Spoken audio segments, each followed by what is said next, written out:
Parábolas de Jesus, capítulo 18. Um convite generoso. O Salvador era convidado no banquete de um fariseu. Aceitava convites tanto de ricos como de pobres, e, consoante seu costume, vinculava com suas lições da verdade a cena que tinha diante de si. Entre os judeus, o banquete sagrado era associado com todas as suas épocas de júbilo nacional e religioso. Era-lhes um tipo das bênçãos da vida eterna. O grande banquete em que se assentariam à mesa com Abraão, Isaque e Jacó, enquanto os gentios estariam de fora, olhando cobiçosamente, era tema sobre que se deleitavam em falar. A lição de advertência e instrução que Cristo desejava dar ilustrou agora pela parábola da grande ceia. Os judeus pretendiam circunscrever a si as bênçãos divinas para esta vida e a futura. Negavam a mercê de Deus para com os gentios. Pela parábola, Cristo mostrou que nesse mesmo momento eles rejeitavam o convite de misericórdia, a chamada para o reino de Deus. Demonstrou que o convite que desdenhavam estava para ser dirigido àqueles a quem desprezavam e de quem se retraíam como de leprosos. Na escolha dos convidados para o banquete, consultara o fariseu o próprio interesse egoísta. Cristo lhe disse: quando deres um jantar ou uma ceia, não chames os teus amigos, nem os teus irmãos, nem os teus parentes, nem vizinhos ricos, para que não suceda que também eles te tornem a convidar e te seja isso recompensado. Mas, quando fizeres convite, chama os pobres, aleijados, mancos e cegos, e serás bem-aventurado, porque eles não têm com que te recompensar, mas recompensado te será na ressurreição dos justos. Cristo repetia aqui as instruções que dera a Israel por Moisés. Em seus banquetes sagrados ordenara o Senhor que o estrangeiro e o órfão e a viúva, que estão dentro das tuas portas, viessem, comessem e se saciassem. Deuteronômio capítulo 14, verso 29. Essas reuniões deveriam ser para Israel lições objetivas. Sendo ensinada deste modo a alegria da verdadeira hospitalidade, o povo deveria cuidar durante todo o ano dos pobres e indigentes. E essas coisas encerravam uma lição mais ampla. As bênçãos espirituais prodigalizadas a Israel não eram para eles somente. Deus lhe dera o pão da vida, para que o repartissem com o mundo. Essa tarefa não executaram. As palavras de Cristo eram-lhes uma censura ao egoísmo. Desagradavam aos fariseus. Desejando desviar o rumo da conversa, um deles exclamou com ares de beato: bem-aventurado o que comer pão no reino de Deus. Esse homem falou com grande confiança, como se estivesse certo de um lugar no reino. Sua atitude era semelhante à dos que se alegram como ser salvos por Cristo, conquanto não preenche as condições sob que a salvação é prometida. Seu espírito era idêntico ao de Balaão, quando orava: a minha alma morra da morte dos justos, e seja o meu fim como o seu. Naum, capítulo 23, verso 10. O fariseu não pensava em sua aptidão para o céu, mas naquilo em que esperava deleitar-se lá. Sua observação destinava a desviar do tema de seus deveres práticos a atenção dos convidados à ceia. Desejava dirigi-los da vida presente ao remoto tempo da ressurreição dos justos. Cristo leu o coração do dissimulador e, dirigindo-lhe o olhar, expôs aos convidados o caráter e o valor de seus privilégios presentes. Indicou-lhes que, a fim de partilharem das bem-aventuranças futuras, tinham uma obra para fazer neste tempo. Um homem, disse, fez uma grande ceia e convidou a muitos. Chegando o tempo da celebração, o que convidava enviou seus servos com uma segunda mensagem aos hóspedes esperados: vinde, que já tudo está preparado. Estranha indiferença manifestou-se, porém. Todos a uma começaram a escusar-se. Disse-lhe o primeiro: comprei um campo e importa ir vê-lo. Rogo-te que me hajas por escusado. E outro disse: comprei 5 juntas de bois e vou experimentá-los. Rogo-te que me hajas por escusado. E outro disse: casei e, portanto, não posso ir. Nenhuma das escusas tinha base em necessidade real. O homem que precisava sair a ver seu campo já o comprara. Sua pressa de ir vê-lo era devida a que seu interesse estava absorvido pela aquisição. Os bois também tinham sido comprados. O exame dos mesmos só devia satisfazer a curiosidade do comprador. Também a terceira desculpa não tinha melhor motivo. A circunstância de o convidado haver contraído núpcias não precisava impedir sua presença à festa. Sua esposa também seria bem-vinda. Fizera, porém, seus próprios planos de prazer, e estes lhe pareciam mais desejáveis do que comparecer à festa, como prometera. Aprendera a achar prazer noutra companhia que não a do anfitrião. Não pediu desculpas, nem mesmo usou de cortesia em escusar-se. O "não posso ir" era unicamente um véu para a verdade. Não faço questão de ir. Todas as escusas denunciavam espírito preocupado. Estes convidados ficaram absortos pelo interesse em outras coisas. O convite que se comprometeram a aceitar foi rejeitado, e o generoso amigo ofendido por sua indiferença. Pela grande ceia, Cristo representa as bênçãos oferecidas pelo Evangelho. A provisão é nada menos que o próprio Cristo. Ele é o pão que desceu do céu, e dele emanam as torrentes da salvação. Os mensageiros do Senhor anunciaram aos judeus a vinda do Salvador, apontaram a Cristo como o Cordeiro de Deus que tira o pecado do mundo. João capítulo 1, verso 29. No banquete que preparou, Deus lhes ofereceu a maior dádiva que o mundo podia conceder, uma dádiva que excede todo entendimento. O amor de Deus supriu o custoso banquete e provou inesgotáveis recursos. Se alguém comer deste pão, disse Cristo, viverá para sempre. João capítulo 6, verso 51. Todavia, para aceitar o convite ao banquete do Evangelho, precisariam subordinar seus interesses materiais ao propósito de receber a Cristo e sua justiça. Deus prodigalizou tudo ao homem. Ele pede colocar seu serviço acima de todas as considerações terrenas e egoístas. Não pode aceitar um coração indiferente. O coração absorto em afeições terrenas não pode ser entregue a Deus. A lição é para todo o tempo. Devemos seguir o Cordeiro de Deus aonde quer que vá. Deve ser escolhida sua direção e sua companhia apreciada mais do que a de amigos terrenos. Cristo diz: quem ama o pai ou a mãe mais do que a mim, não é digno de mim, e quem ama o filho ou a filha mais do que a mim, não é digno de mim. Mateus capítulo 10, verso 37. Ao redor da mesa, quando partiam o pão cotidiano, muitos repetiam, nos dias de Cristo, as palavras: bem-aventurado o que comer pão no reino de Deus. Mas Cristo mostra como é difícil encontrar hóspedes à mesa provida por preço infinito. Aqueles que lhe escutavam as palavras sabiam que tinham desprezado o misericordioso convite. Posses terrenas, riquezas e prazeres eram-lhes todo absorventes. De consenso unânime, excusaram-se. O mesmo se dá hoje. As desculpas apresentadas ao recusar o convite para o banquete encerram todos os motivos apresentados para recusar o convite do Evangelho. Declaram que não pode prejudicar suas perspectivas materiais dando ouvidos às reivindicações do Evangelho. Consideram seus propósitos temporais de maior valor que as coisas da eternidade.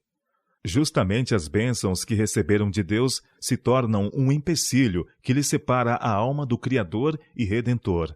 Não querem ser interrompidas em suas empresas mundanas e dizem ao mensageiro da graça: por agora vai-te, e em tendo oportunidade te chamarei. Atos capítulo 24, verso 25. Outros insistem nas dificuldades que surgiriam nas relações sociais se obedecessem ao convite de Deus. Dizem que não pode estar em desarmonia com seus parentes e conhecidos. Deste modo, denunciam fazer o mesmo que os descritos na parábola.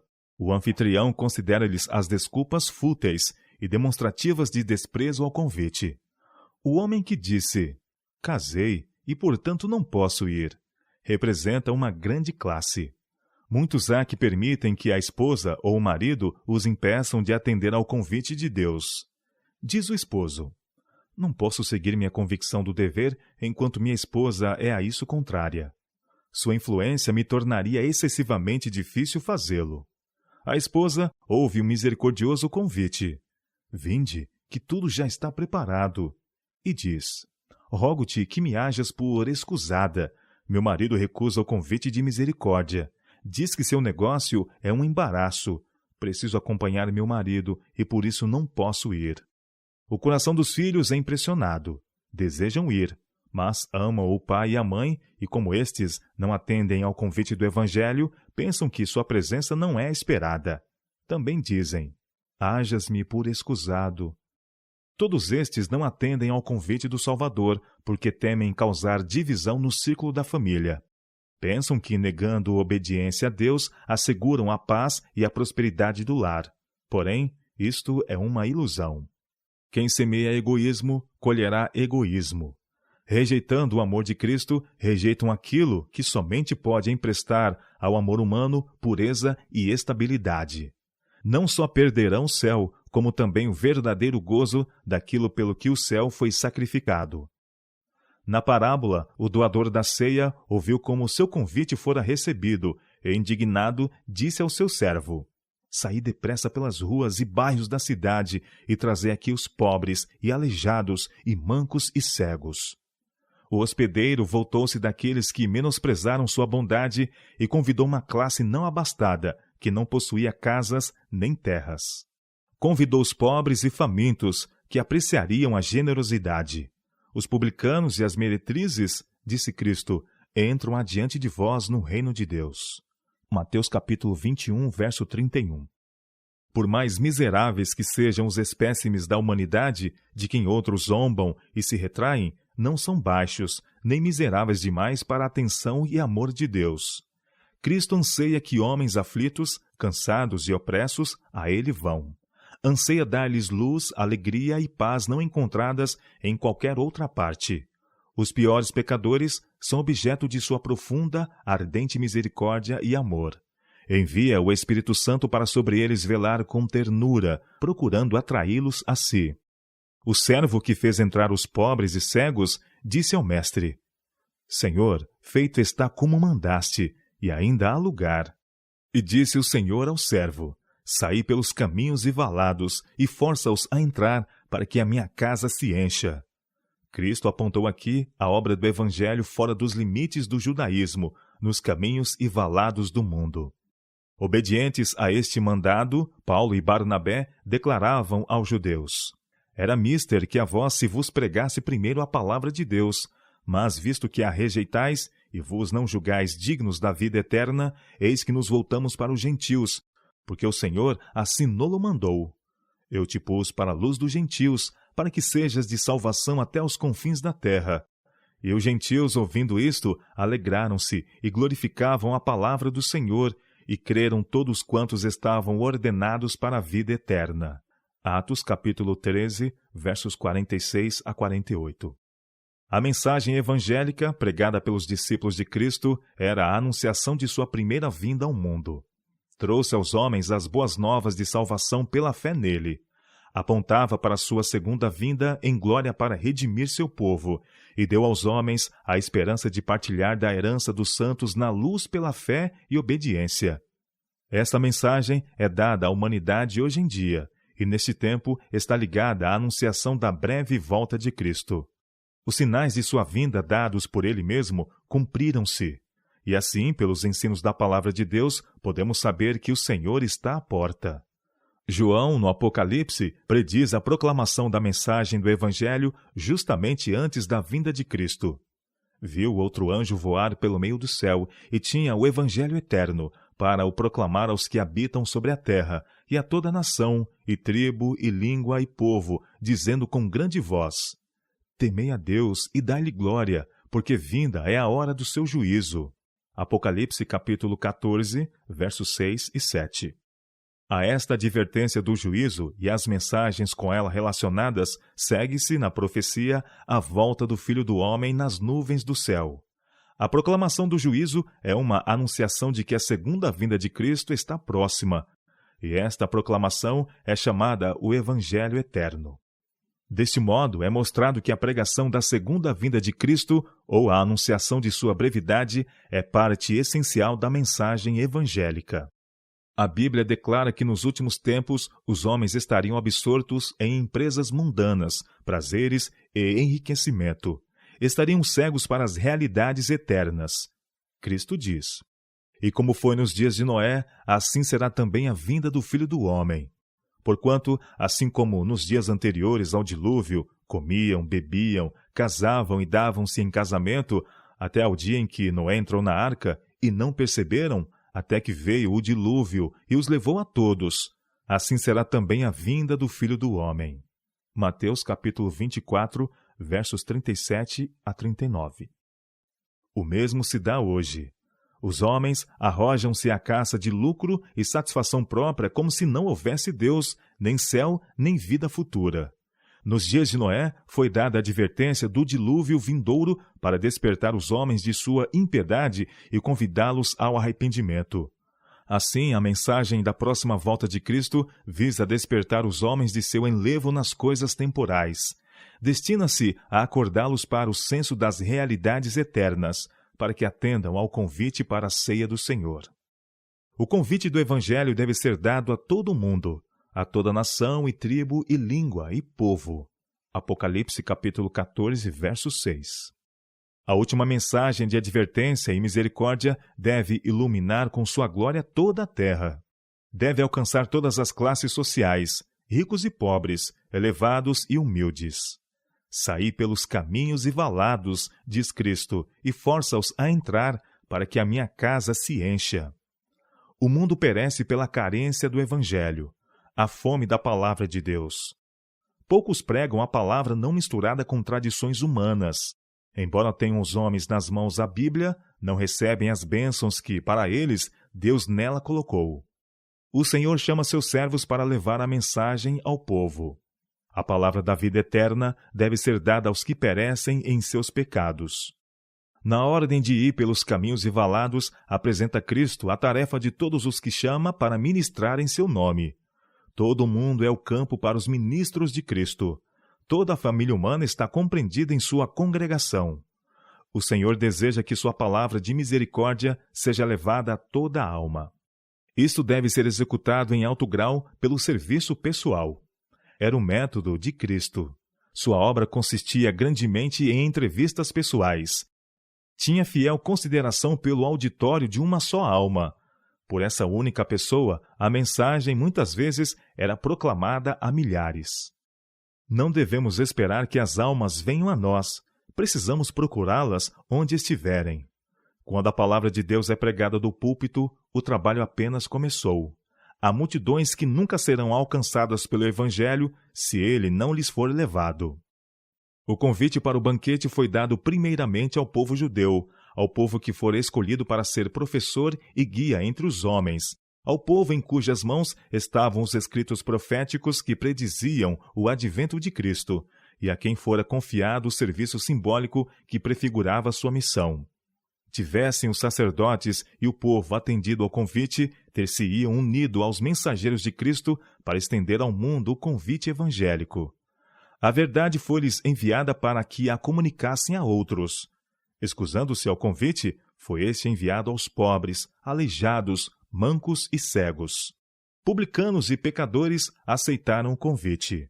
Quando o convite do Evangelho é dirigido aos gentios, continua o mesmo plano de trabalho. A mensagem deve ser proclamada primeiramente pelos caminhos, aos homens que têm parte ativa no trabalho do mundo, aos mestres e guias do povo. Os mensageiros do Senhor devem manter isto em mente. Deve atingir os pastores do rebanho, os mestres divinamente ordenados, como uma advertência a ser atendida. Aqueles que pertencem às camadas sociais mais elevadas devem ser procurados com terna afeição e respeito fraternal. Homens de negócios em altas posições de confiança, homens de faculdades inventivas e intuição científica, homens de gênio, mestres do Evangelho, cuja atenção não foi dirigida para as verdades especiais deste tempo, esses devem ser os primeiros a ouvir o convite. A eles deve ser feito o convite. Há uma obra que deve ser feita em prol dos ricos. Precisam ser despertados para reconhecer sua responsabilidade, como a quem foram confiados dons do céu. Devem ser lembrados de que precisam prestar contas àquele que julgará os vivos e os mortos. Os ricos necessitam de seu trabalho no amor e temor de Deus. Muitíssimas vezes confiam eles nas riquezas e não sentem o perigo. Seus olhos da mente precisam ser atraídos para as coisas de valor duradouro. Precisam reconhecer a autoridade da verdadeira bondade, que diz: Vinde a mim, todos os que estáis cansados e oprimidos, e eu vos aliviarei. Tomai sobre vós o meu jugo, e aprendei de mim que sou manso e humilde de coração, e encontrareis descanso para as vossas almas, porque o meu jugo é suave e o meu fardo é leve. Mateus capítulo 11, versos 28 a 30. Aqueles que por sua instrução, riqueza ou fama, ocupam posição saliente no mundo, raramente são abordados pessoalmente sobre os interesses da alma. Muitos obreiros cristãos hesitam em aproximar-se destas classes.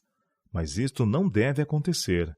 Se um homem se estivesse afogando, não permaneceríamos imóveis, vendo perecer, porque é advogado, negociante ou juiz. Se víssemos pessoas rolando a um precipício, não hesitaríamos em socorrê-las, qualquer que fosse sua posição ou profissão. Semelhantemente, não devemos hesitar em advertir os homens do perigo da alma. Ninguém deve ser negligenciado por causa da aparente devoção às coisas materiais. Muitos da alta camada social estão pesarosos e cansados da vaidade. Anseiam uma paz que não possuem. Nas mais elevadas classes da sociedade, há homens que têm fome e sede de salvação.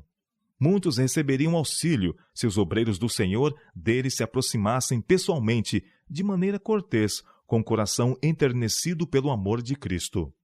O êxito da mensagem evangélica não depende de discursos estudados, de testemunhos eloquentes, nem de argumentos profundos. Depende da simplicidade da mensagem e de sua adaptação às almas que têm fome do pão da vida. Que é necessário que eu faça para me salvar?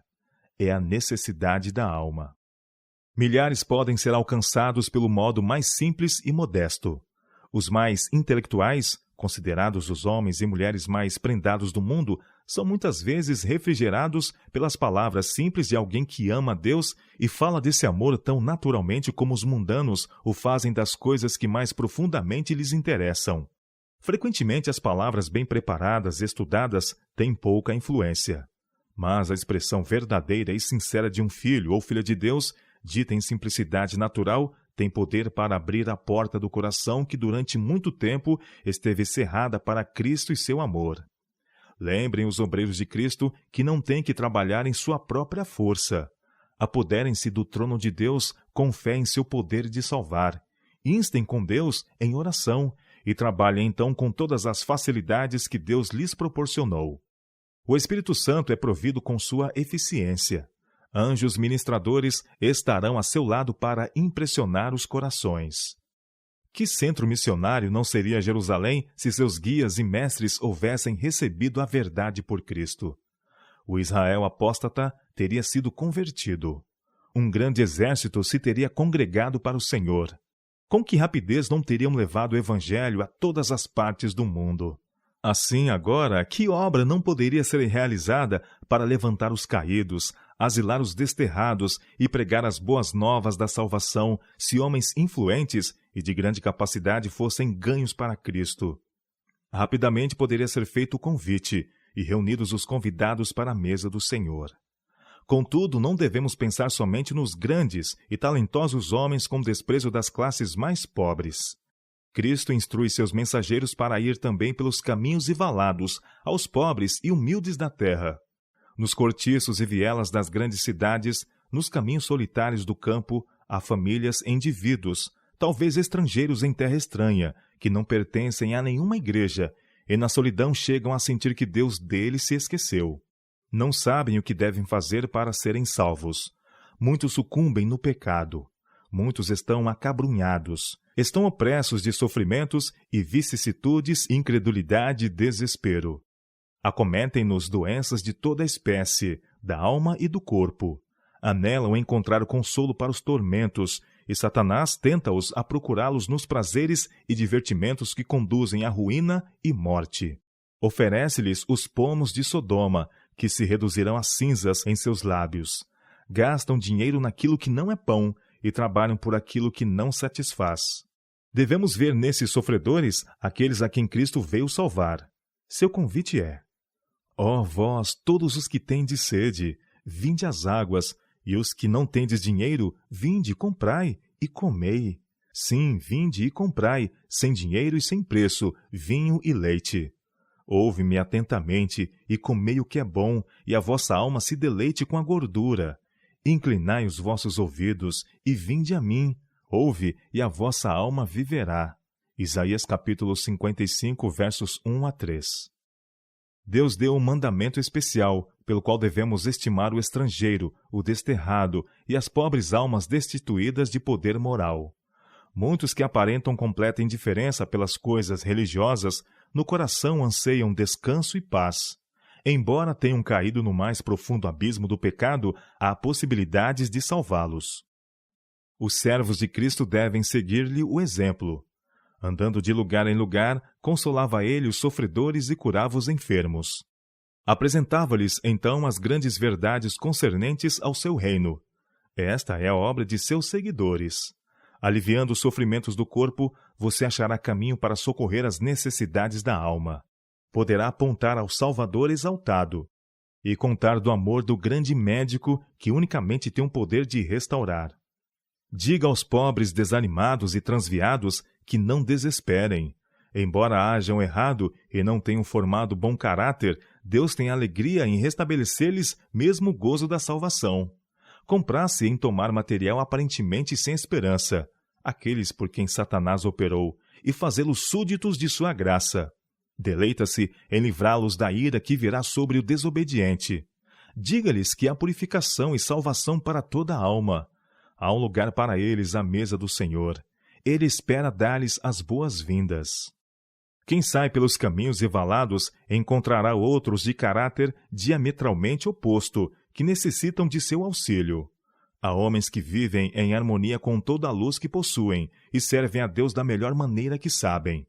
Mas reconhecem que há uma grande obra para ser feita em proveito deles e dos que os cercam.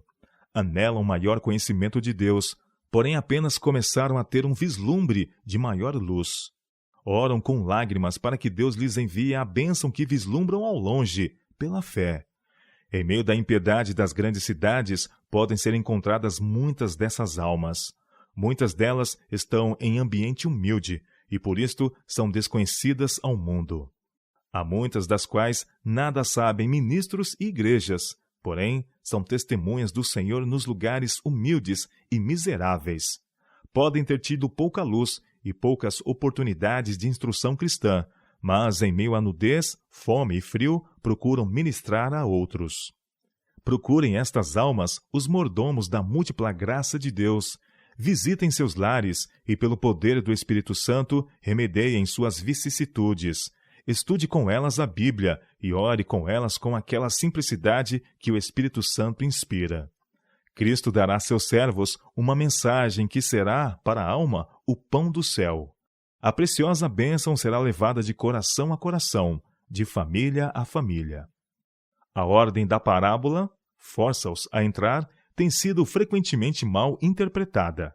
Tirou-se daí a conclusão de que deveríamos obrigar os homens a aceitarem o Evangelho. Denota, porém, de preferência a urgência do convite e a eficácia dos estímulos apresentados. O Evangelho jamais emprega força para conduzir homens a Cristo.